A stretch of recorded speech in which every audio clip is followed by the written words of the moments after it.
पटना वाली लड़की तो पटती नहीं।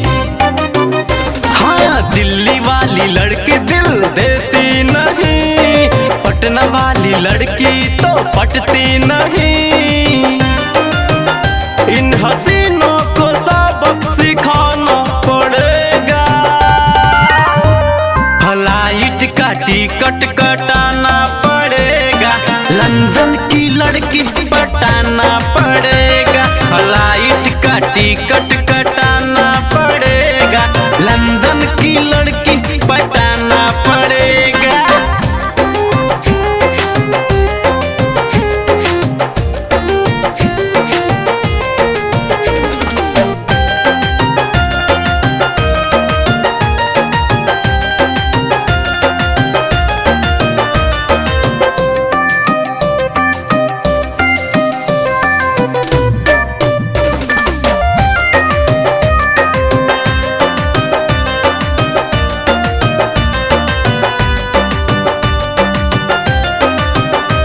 बंगाल वाली लड़की तो लफड़े कराती है। बार बार देखो ये नखरे दिखाती है।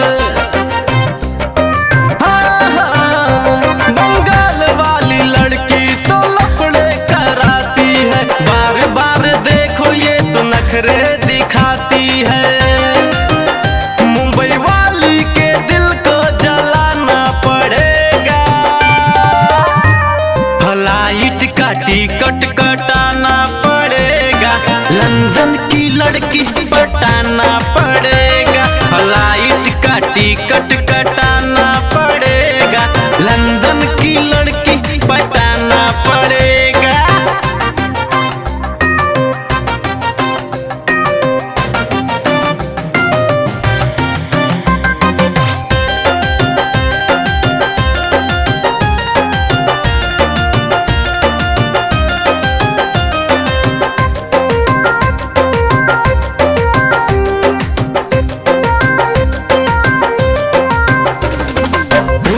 की लड़की लगाती है चूना।